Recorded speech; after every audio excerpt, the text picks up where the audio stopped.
Okay, so we're on mic. All right. Well, thank you all for being here for our November meeting of the CalSouth JPA. We'll call the meeting to order. Confirmation of quorum. Thank you. We did get that. Agenda review. We have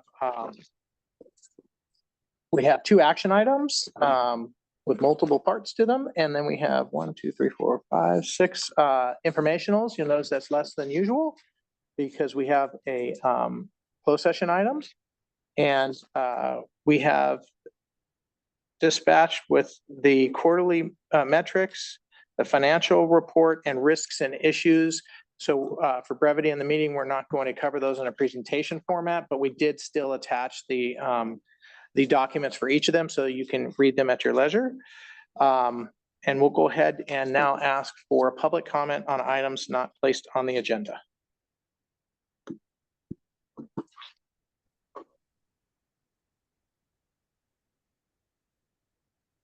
Okay, hearing none, we'll go ahead and move. I'm sorry.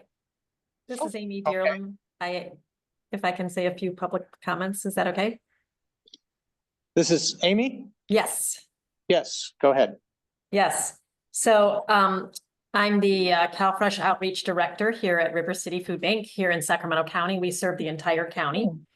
And we have had the pleasure of having some of the Benefits Cal staff come to our office.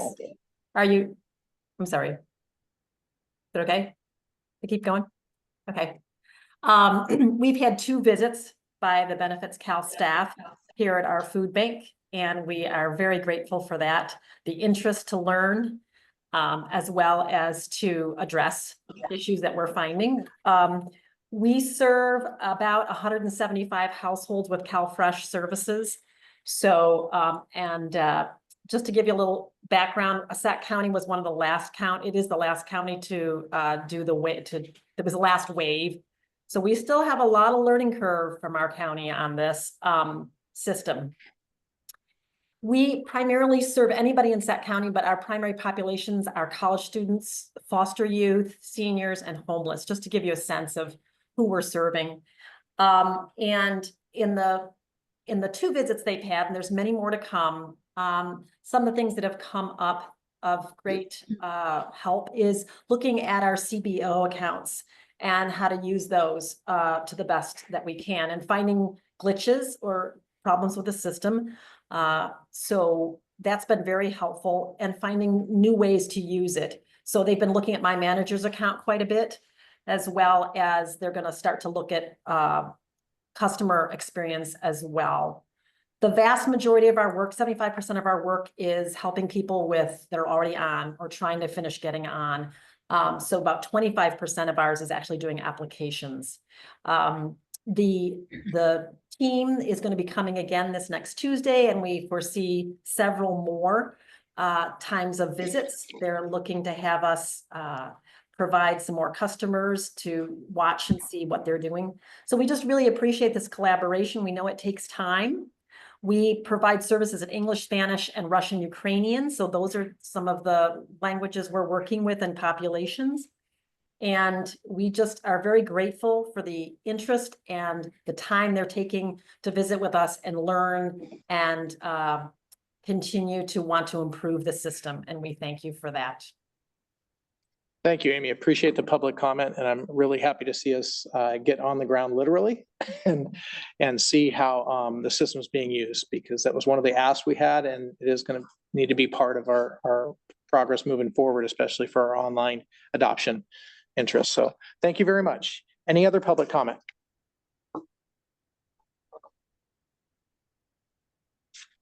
Okay, now I think we can move forward into the action items. I'll turn that over to Jill. Yep. Actually, I'll do a quick debrief. This is Holly Murphy. So up on the action, we're requesting approval of an agreement between the Westin, located in San Diego, the gas lamp quarter. And this is for the annual conference, which is scheduled for next June 25th through to the 27th. We're requesting delegated authority for Julia as our executive director to sign orders for up to $150,000. And that will cover catering and AV type of equipment. That funding is included in our administrative budget, the JPA administrative budget that you guys approved last January. And then that admin budget is also accounted for in our JPA project budget that the board approved last June. So this is that first step to get our space reserved for that conference. And then I know more details will be coming out in the coming months as the details are worked out. So back to you, Michael. Thanks, Holly. Just a quick question. How do we establish a budget for that? I mean, So we base the budget on the last year's cost, and then we included a bit of an escalator. I think it was 10% or 15%. right. Any other comments, questions from our board members or our state partners on this vote item?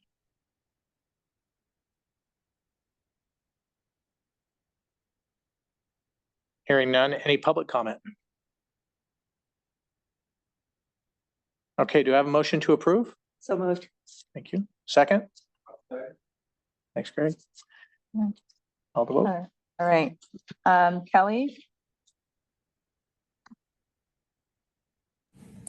Yes, sorry. I'm trying to. It's okay. It scared me for a second. Okay. All right. Bill? Chris?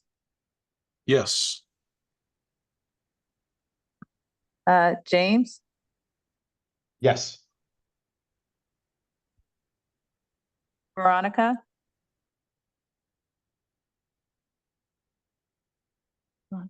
Yes. Oh, there we go. Yeah. It's all right. We're It's having okay. mute challenges. I know, it's That's good, okay. though. That's good. Kristen? We'll get better. Yes. All right. Michael? Yes. Cynthia? Yes. All right. It's approved.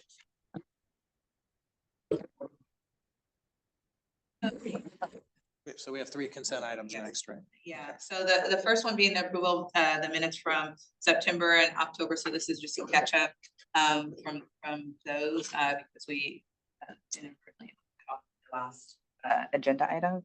Then Holly, can you cover the? Yeah, and then we have a couple of change notice and a work order. The Accenture change notice 36, that includes 2 premise items, one of which is an update to a previously approved change notice for restoration notices up.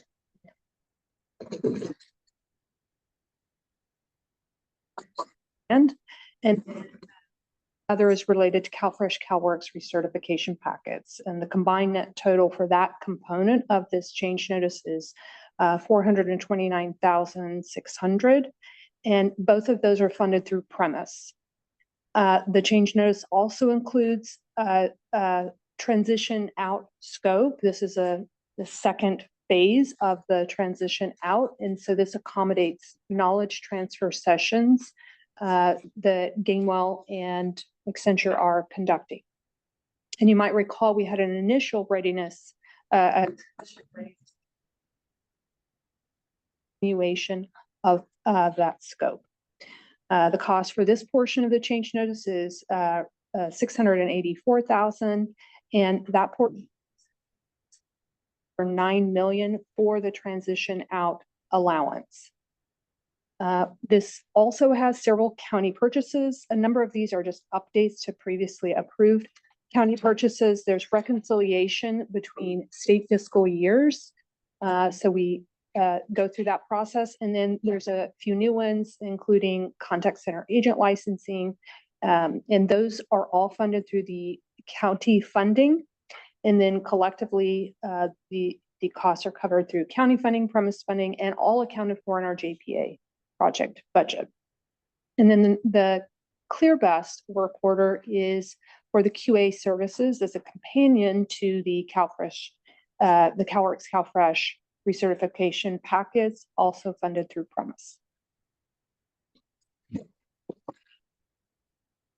Okay. All right. Thank you. On the very first, the very first one that you mentioned, you said, I think there was like an adjustment, or it was, can you explain that one again? Yeah, so we had originally approved a previous change notice with that scope of work, but as we completed the work, it just came in less than planned. So this is it's really a reconciliation. All right, great. Any other Wait a minute. Did we do the second? Yeah, we did that last one. Okay. Any questions or comments from our board member state partners on the slate of 3 consent items? Not seeing any in the room. I can't see chat. Is chat clear? Okay. All right then. Any public comment?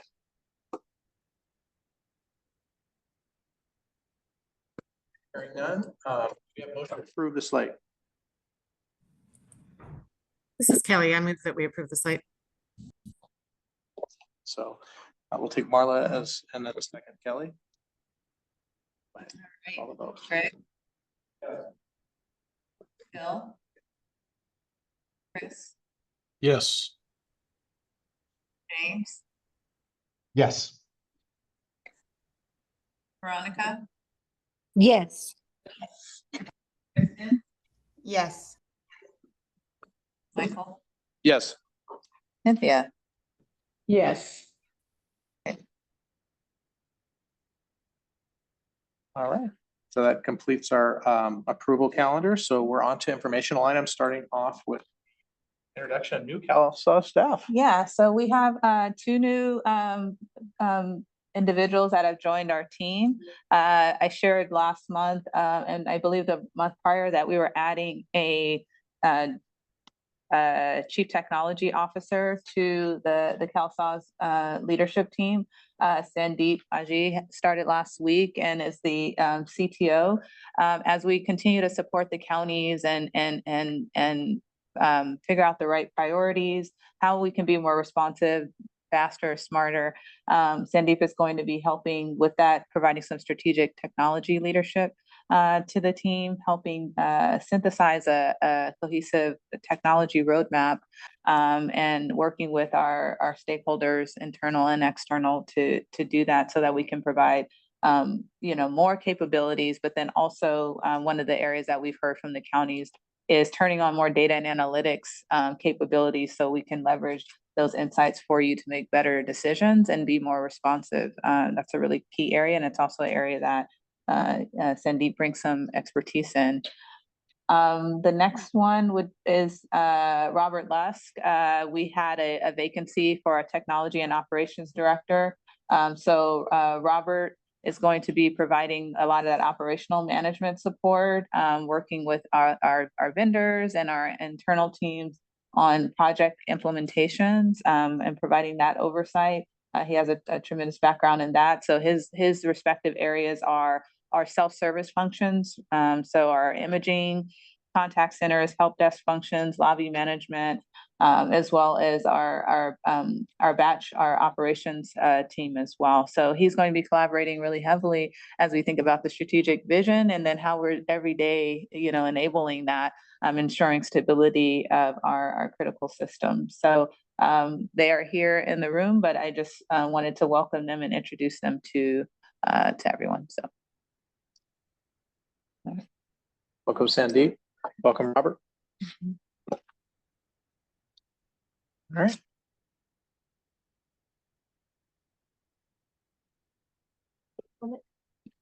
Okay, hold on. Sorry. Computers. Had a thing pop up and distract me. Okay. They have to be. It's like wanted me to join my microphone on my computer for some reason.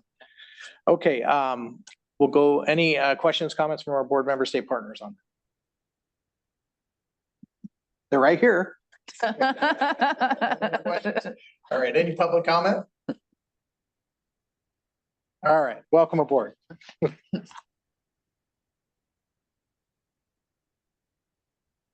All right, we're moving on to the Benefits Cal update. Lynn, I believe you're kicking us off. Yes, Or- good afternoon. Yes, I really do not have a current update for the ROI work group. We will be meeting this next coming Monday. We're still waiting on the letters. So I will go ahead and let Onar, I believe, take on. Thank you. Then Blake is gonna kick us off, then I will take it over. Blake? Thanks, Owner. This is an update from looking at the email adoption piece from the send that we did. You may remember from last time, the sent emails was around 490K. The delivered was 455, open was 425. Click-through rate overall, if we look at the circle that's right here, was 24K. So 4.9%, which industry standard is about 2.4.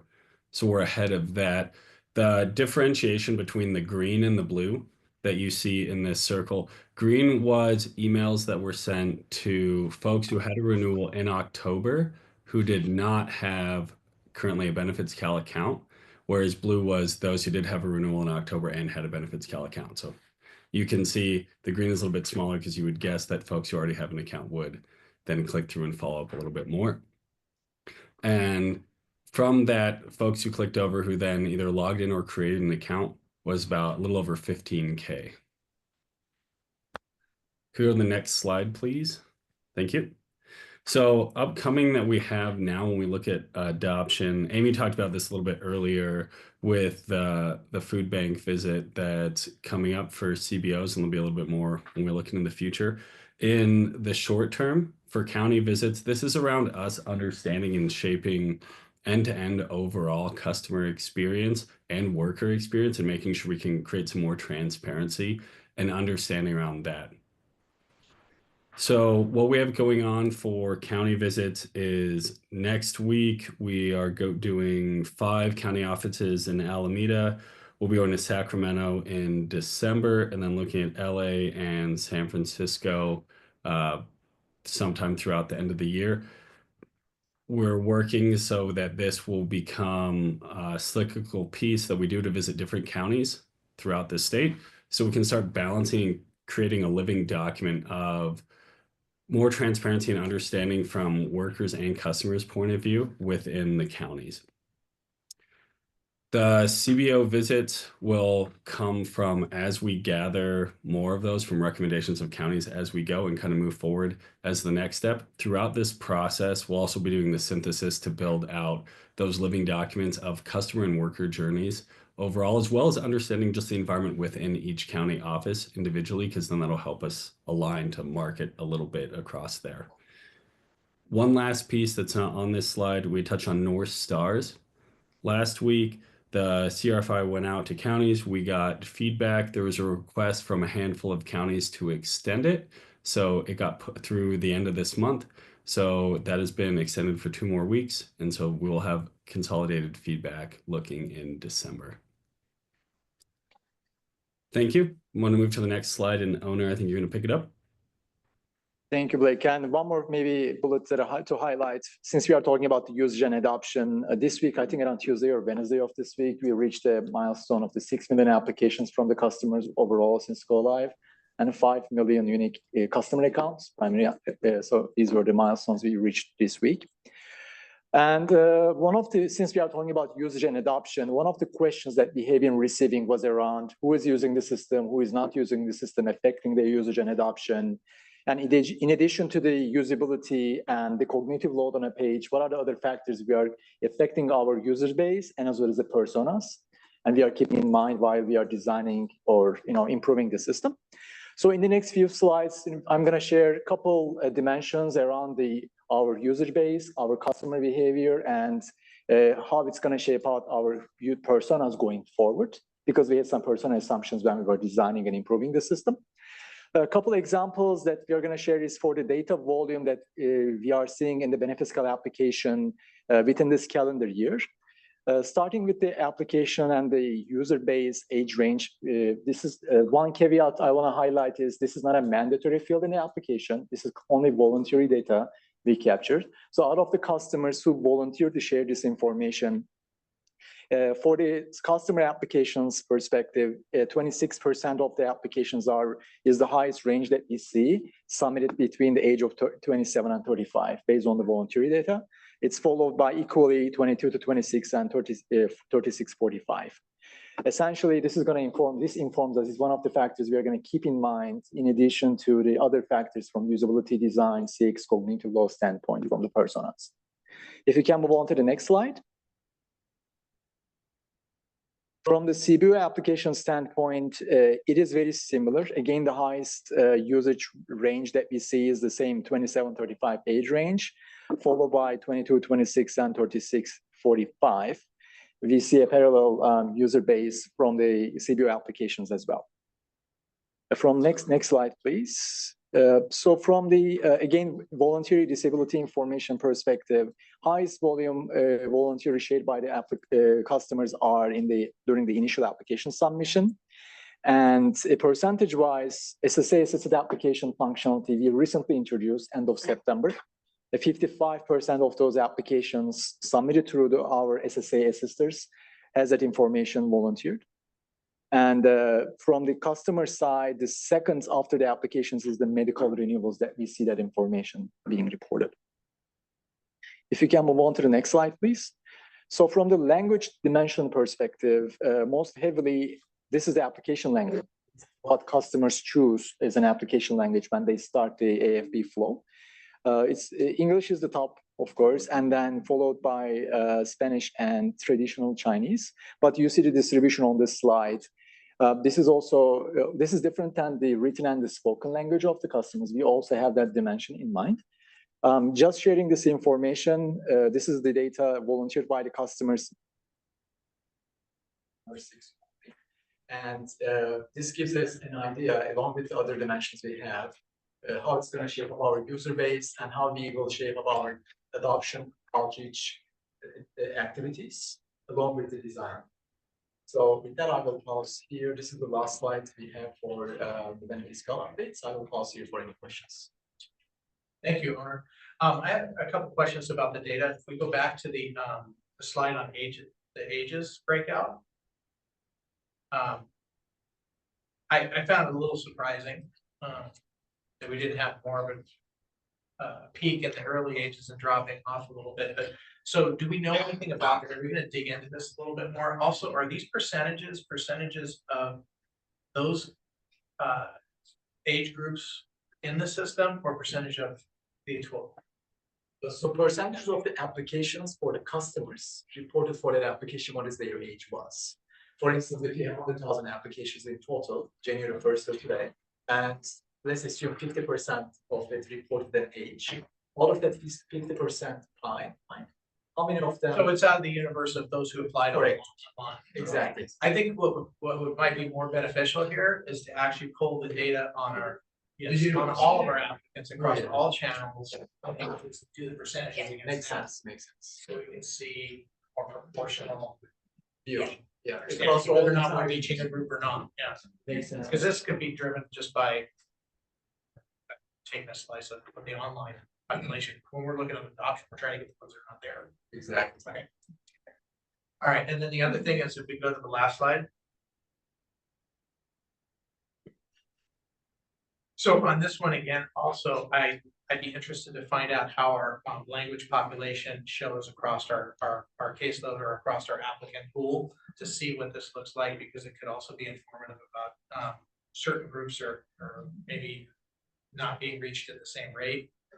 I'm surprised to see some of these ones up there tucked in behind Chinese, to be honest with you. The next ones are surprising because I don't think those would align with some of our caseload numbers.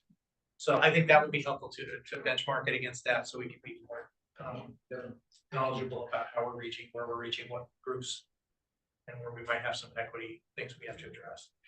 I'm gonna stop talking. I'm gonna open it up to any questions or comments from our board members. So just staying on this slide.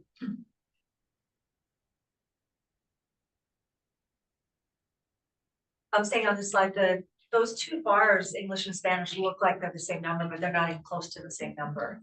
So that's a representation that's not accurate. Visual representation, right?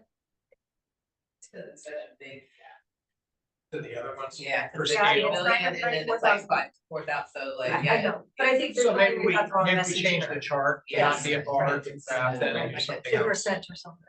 Yeah. Proportionality is not correct. Right, that's important.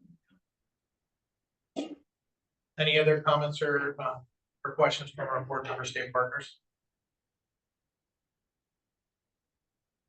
Any public comment? Okay, hearing none, then does that conclude the benefits cal presentation? All right, then we'll go ahead and move on to the next. All right, I believe it's going to be Don and So from an infrastructure transition perspective, if you remember the last time we talked, we mentioned that we have 17 work streams that we wrote the work that we're transitioning up into. Of those work streams, we do have 2 of them that have reached completion. The first one, the GAJR correspondence module, is actually a solution that is provided by Gainwell, but we had a number of contract actions that we needed to take to move it from one contract to another. So that has been accomplished. The OCAT system, however, has in fact been transitioned. So the last time we talked, we were in the middle of transitioning that from Ernst & Young, and we have since then accomplished that. As of November 1st, Gainwell, it does have all the operations associated with the OCAT solution. And as you remember, one of the things that we were doing was to have the CalSA service desk handle the OCAT tickets and questions. And we were shutting down that separate service desk that was associated with OCAT. That also has been accomplished, and the counties have been very successfully getting requests to us through ServiceNow and through the CalSA service desk. So that all seems to have worked correctly. We are also working our way through the change process in terms of putting deployments into OCAT. We have completed our first deployment into OCAT already.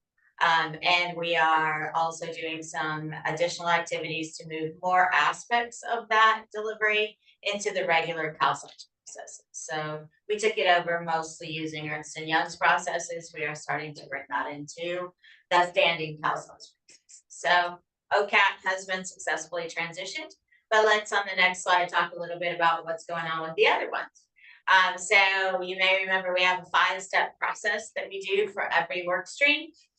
Document review, take a look at everything that's available. Knowledge transfer, really the sessions where we sit and talk with the incoming contractor.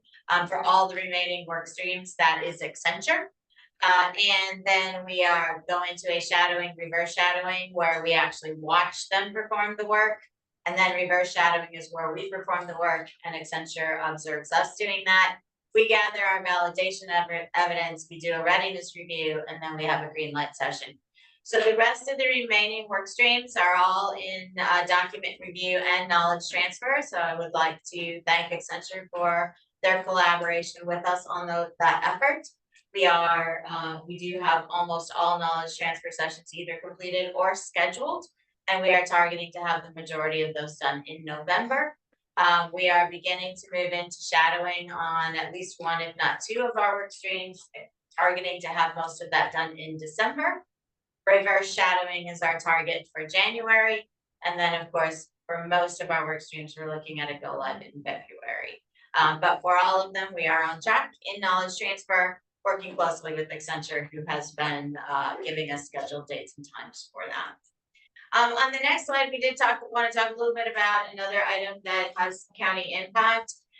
This is really about in-flight county purchases. So county purchases that are underway. Those things were entered obviously at some point in the process with Accenture. And we're talking about the ones that are not yet complete, right? So we are working with Holly and the CPMO to get the full list of all the county purchases that are outstanding. And we're working through that list to verify which of those we are going to have Accenture finish, which of those we will be taking care of, and coming up with a delivery plan for each of those. And then, of course, for those where we will be completing that work, we will then start to engage on those county purchases with the intention that we want those county purchases to continue to move through the process as you expect them to move through. So we are working this process behind the scenes with the intention of making sure that we keep those flowing. But again, don't be surprised if your folks say that Gainwell called them about a particular county purchase. That simply means that we are letting them know that we're taking that county purchase. So we're working through that process right now, and we'll be and are already starting to engage with some counties on a few of the county purchases. And with that, Michael, I will turn it back to you. So I don't want to presume this, so I'm going to ask it. So are we supposed to be wrapped up in transition in February? We are wrapping with most of our work streams February 1st. There are some work streams that were originally not intended to be completed at that time, and we're working through those in terms of the dates. But the majority of items, like all of the AWS, which CalSAWS runs on, which is probably the bulk of your question area, that is targeted for February 1st. Any comments, questions from our board member, state partners on this presentation?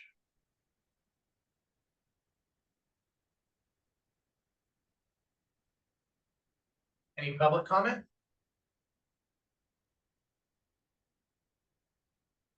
Okay, thank you very much. We'll go ahead and move on to our last informational item. This is new. This is a new addition. I'll let it get queued up. So last month we started with thank you San Bernardino for offering yourself as a tribute to this cause of highlighting some of the great work that the counties are doing.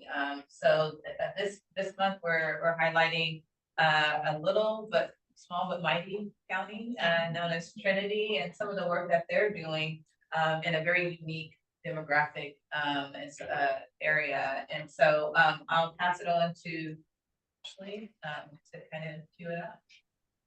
Thank you, Julia.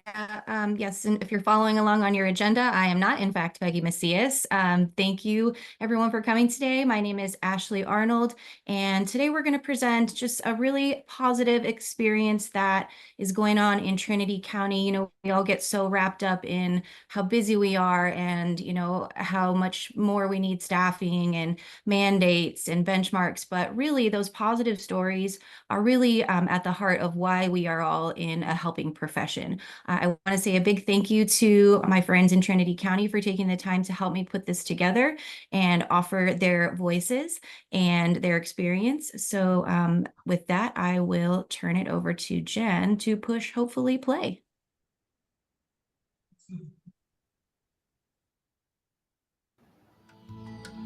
This month's County Highlight is dedicated to an innovative outreach initiative making a real difference in Trinity County. Follow the Wheels. This exciting program is transforming the way residents access essential services, ensuring that help is both respectful and responsive right in their own neighborhoods.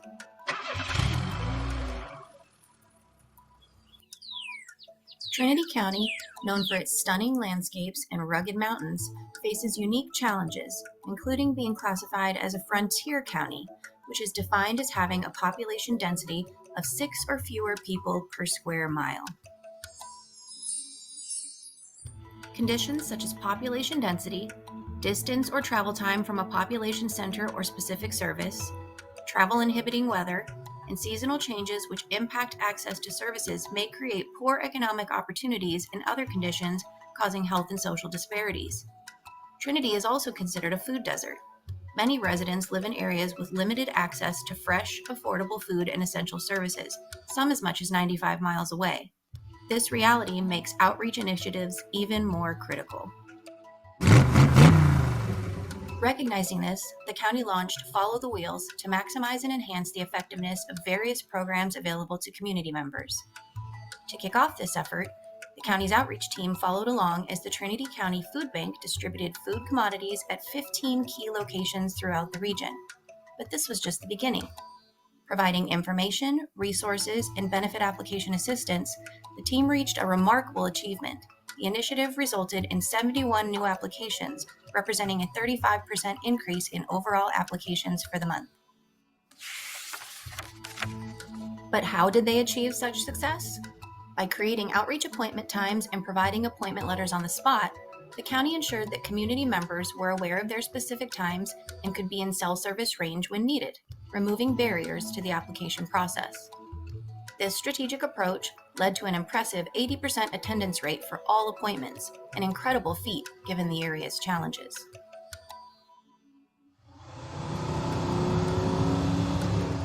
As the wheels turned, they covered 919 miles and dedicated over 23 hours to these efforts. Each mile traveled was a step toward building stronger relationships within the community and demystifying public assistance. Staff distributed vital information on a range of topics, from EBT Edge to protect against skimming and scamming, to Benefits Cal, to Medi-Cal transportation services, medical deductions for CalFresh, and low-income assistance for local utilities.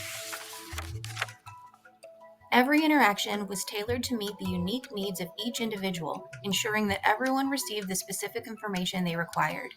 One powerful sentiment echoed throughout these events: Trinity County is humanizing health and human services.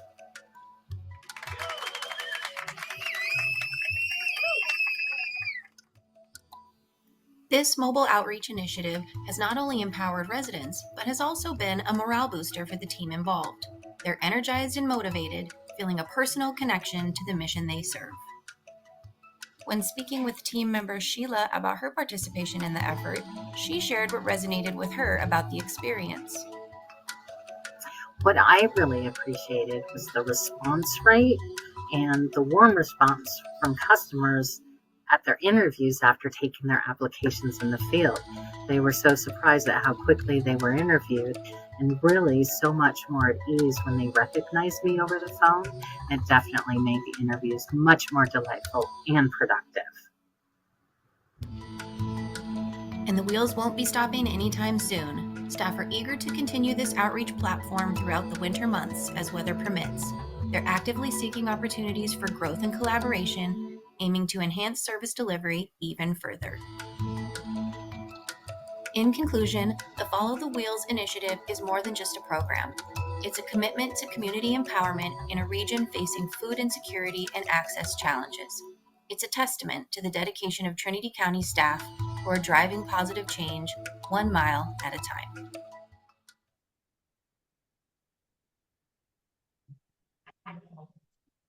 Wow, that was it. Yeah, I do. Soak that up. It's really great to see another county and one very different than LA County and how they're approaching and dealing with some of the challenges they have in terms of the geography and just the disparate, the distribution channels, making it across there. Really, really great.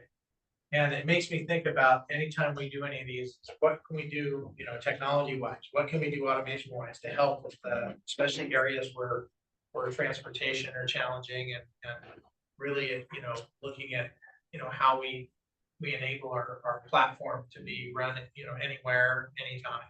How we, extend out our online portal with different services so that it can be, handled anywhere, anytime. Really, these other barriers aren't going to change too much, so we have to figure out how do we keep bringing new solutions to address the barriers. And I love seeing these county highlights. So I want to encourage all the counties out there. I know you guys got lots of them. We're going to try to make sure we can pick them from different regions and things and really get a good spread. But definitely, please volunteer up when you guys want to show something special that you're doing out in your county. It doesn't have to be an IT thing, but it does spark interest in terms of what we could do at a project level to support you. So thanks to Trinity County. This was amazing. So thank you so much. All right, I think that is going to be our last informational item, and we're going to, oh yeah. Do we have comments or questions from our board members or our state partners on that? I talked too much.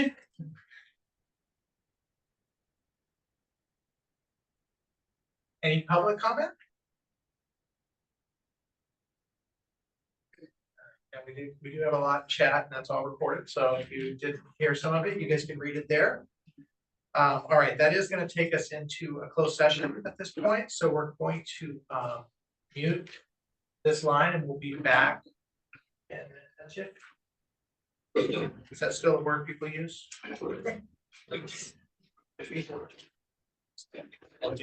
Yeah.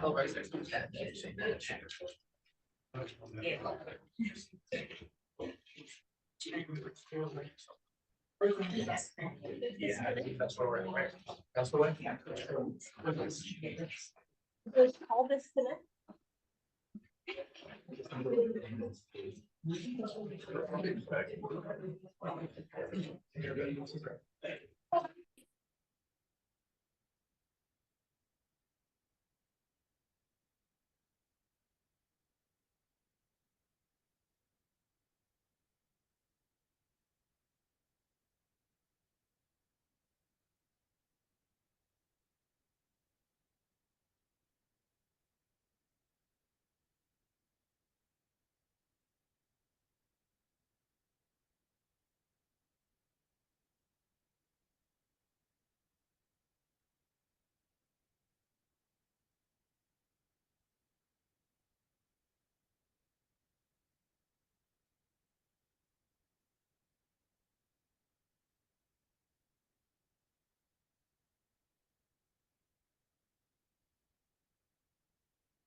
I used to watch the Mason State Parade when I was. Audio is live.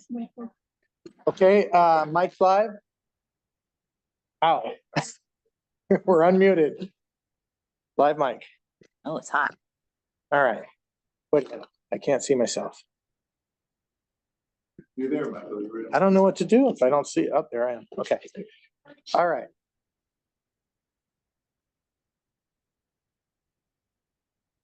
Okay. Everybody can hear me? All right. So we're coming back out of closed session.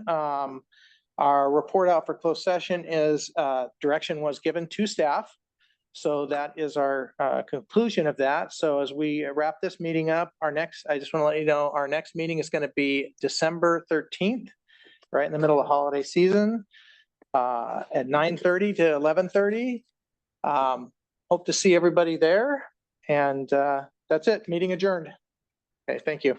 Almost got out. I know. It was that. So close. It was. How close were we? We're like 5 minutes. 9, huh?